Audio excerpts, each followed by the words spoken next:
ٹھیک ہے. اب کیپٹلسٹ معاشرہ بھی آہستہ آہستہ ان چیزوں کو اپنا رہا ہے. اب انوائرمنٹ پہ دیکھیے کتنا زور ہو گیا. I mean it's become a major issue. اسی طرح کا ہم کاربن ڈائی آکسائڈ آسمان پہ پھینکتے رہے تو تھوڑے دن کے بعد زمین میں بڑے فسادات ہوں گے, بڑے مشکلات ہو جائیں گے.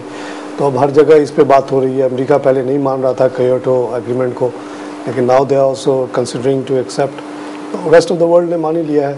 تو یہ حدود جو ہے اسلام نے جو کہے تھے وہ some to some extent is creeping in. Yes. اب میں ایک آپ کو مثال دوں کہ میں ایک امریکہ کی ایک بہت بڑی مشہور کمپنی ہے والمارٹ, ان کا میں ایک کیس اسٹڈی پڑھ رہا تھا.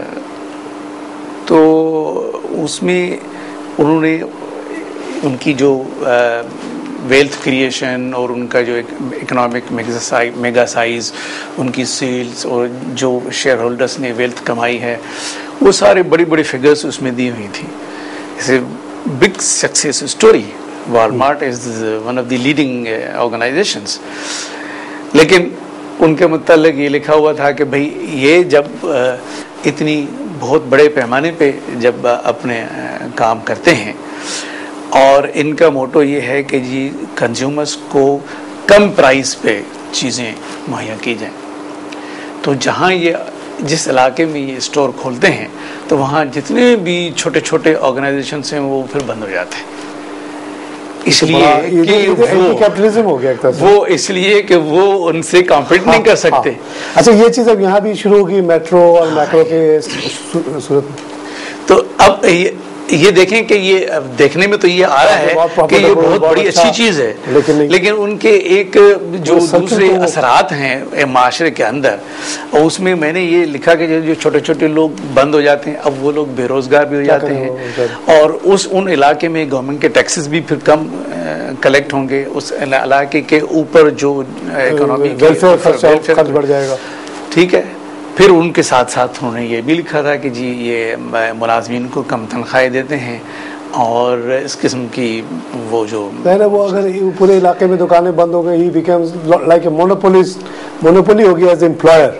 اس علاقے کے لوگوں کو جاب کرنا ہے تو ڈیولپمنٹ میں کریں یا نہ کریں, دین ہی کین ڈکٹیٹ ٹرمز.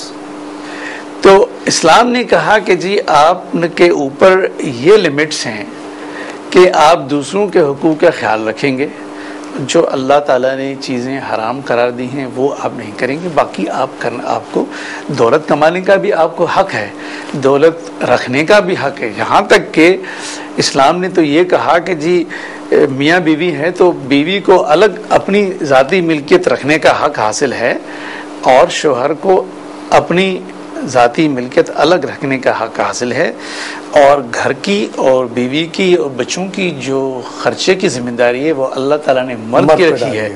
عورت کے پاس اگر اپنی دولت ہے بھی تو اللہ تعالیٰ نے اس کی ذمہ داری خرچ کی نہیں دی ہے. تو یہ سارے ویل ڈیفائنڈ ہر ایک کی رسپانسبلٹیز ہیں. میرا خیال ہے کہ یہ سب سے زیادہ انصاف پہ اور عدل پہ مبنی نظام ہے, اور ان کی جو اچھی باتیں ہیں, جو خوبیاں ہیں, وہ آہستہ آہستہ اب دوسرے لوگ بھی اپنا رہے ہیں, کبھی جان کے کبھی انجانے میں. لیکن وہ یہ کیپٹلزم سے آپ نے بڑا اچھا کمپیریزن کیا. واٹ اباؤٹ سوشلزم, جو کہ آیا ہی تھا according to Karl Marx to create وہی اسلامی ٹائپ کے مساوات کو لانے کے لیے, اور شروع میں لگا بھی ایسا جیسے رشین ریولوشن آیا تھا, یا ابھی چائنا میں تو چل ہی رہا ہے نظام کہ سب کو انہوں نے برابر کر دیا, زمینیں برابری سے بانٹ دیں. تو ایسا تو لگتا ہے کہ بڑی مساوات کا انہوں نے ایک سسٹم کریٹ کیا. How do you compare socialism and Islam? دیکھیں وہ اتنا غیر فطری نظام تھا کہ بند ہو گیا, ہاں ناکام بھی ہو گیا. ہاں جی. اب آپ کہہ دیں کہ سب کو ہم نے برابر کر دیں گے تو کون کس کے لیے کام کرے گا؟ ہاں یہی ہوا نا, تو انسینٹیو نہیں رہا. آپ کو ایسی اگر کھانا پینا ہر چیز مل رہا ہے تو پھر آپ کام کیوں کریں؟ وہ ایک ان نیچرل سا نظام ہے. بالکل جو فیل ہو گیا. رشیا میں جیسے ڈیٹاز ہیں کہ جو اسٹیٹ فارمز تھے, سپوز وہ آؤٹ آف 195 اسٹیٹ 5% جو پرائیویٹ فارمز تھے, جو یہ چھوٹے چھوٹے گھروں کے ارد گرد چھوٹے موٹے جو لوگ کیاریاں وغیرہ لگا, اس کی پروڈکٹیوٹی اسٹیٹ فارم سے 200-400 گنا زیادہ, کیونکہ وہاں ایک اس کا سیلف انٹرسٹ انوالو ہے کہ یہ سبزی ہوگی, یہ پھل ہوگا تو میں کھاؤں گا. اسٹیٹ کے لیے اس نے پروڈیوس کیا، اس کو جو حصہ ملنا ہے وہ تو وہی ملنا ہے، اس کے پاس کوئی انسینٹو نہیں تھا. اس لیے رشین امپائر اتنا بڑھا اور ملٹری بنا لی، ان کے خرچ بڑھ گئے، آخر میں کلیپس کر گیا. چائنا سم ہاؤ چلے جا رہا ہے اس وقت تک، لیکن اس میں میری اپنی جو رائے ہے وہ یہ ہے کہ China is no more socialist country. کافی تبدیلی آ گئی. وہ جو انہوں نے فری ٹریڈ زون بنائے ہیں، they are the worst type of capitalism you can think of. یعنی وہ کوئی لیبر لا ہی نہیں ہے وہاں، کسی قسم کا لا ہی نہیں ہے. کوئی بھی کمپنی آ کے وہاں جیسے چاہے لیبر کو ایکسپلائٹ کر سکتی ہے یا انوائرمنٹ کو بھی ایکسپلائٹ کر سکتی ہے. تو وہ انجن جو ہے نا وہ اس کو چلا رہی ہے. یعنی اسے عجیب combination of communism and capitalism. مطلب یہ کہ ان لوگوں نے خود بھی اس کا ان کو احساس ہو گیا ہے کہ یہ کام یہ چل نہیں سکتا. یہ ڈینگ زیاؤپنگ جو 17 سال سے کمیونسٹ تھا اور 67 ایئرس کے ایج میں اس نے جب یہ ریورسل کی ہے، اس کے میں ابھی وہ پڑھ رہا تھا بایوگرافی، تو عجیب سا لگا کہ 17 سال سے جو آدمی کمیونزم اینٹی امریکہ اینٹی کیپٹلزم بات کرتے کرتے سڈنلی 92 ہی سیڈ کہ سوری جو نظام ہم لے کر آئے تھے وہ فیل ہو گیا. We have not been able to generate enough job for over people. ٹھیک ہے گاؤں میں زمینیں ہیں اس پہ لوگ لگے ہوئے ہیں، لیکن huge amount of surplus labour. Industry تو کوئی ہے ہی نہیں. تو اس نے بیچارے نے بہت ہی دل ناخواستہ طور پہ اس بات کو قبول کیا، اور پھر وہ کیپٹلسٹ بیسکلی ہانگ کانگ کی کاپیز اس نے کہا. ہانگ کانگ میں اتنی پراسپیرٹی ہے، چائنیز ہانگ کانگ جانا چاہ رہا ہے. اس نے کہا چھوٹے چھوٹے ہانگ کانگ ملک کے اندر ہی بنا لو، بجائے کہ سب لوگ تو نہیں ہانگ کانگ جا سکتے اتنی بڑی تعداد. یہاں تو فری سستے سے سستا ترین لیبر ملے گا، ہم کچھ نہیں کہیں گے، ہمیں فکسڈ اماؤنٹ دے دو، ہمارے لیبر کو کسی طرح یوز کر لو. اب اسی وجہ سے آج چائنا اتنا بڑا انڈسٹریل پاور بن گیا ہے اور اس کی پاورٹی وغیرہ بھی قابو میں آ گئی. تو وہ ایک عجیب سا امتزاج ہے. اور جیسے کہ آپ نے کہا کہ غیر فطری نظام تھا وہ چل نہیں سکا.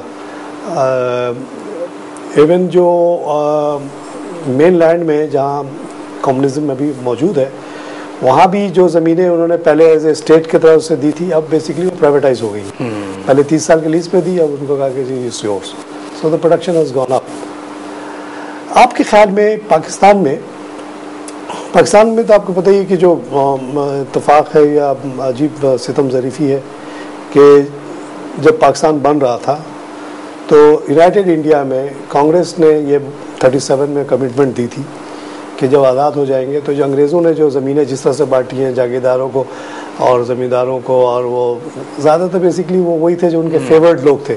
فیورڈ لوگ وہی تھے جو امپائر کو ہیلپ کر رہے تھے، either providing soldiers or horses or donkeys or camels. تو ان کو جو مراد دے کے گئے تھے تو یہ طے ہوا تھا کہ after independence this will be dismantle, اور انڈیا میں یہ ہوا. Unfortunately in the case of Pakistan Muslim League نے بھی اس طرح کا ایک ڈاکومنٹ کریٹ کیا soon after creation of Pakistan, but it was شیلفڈ.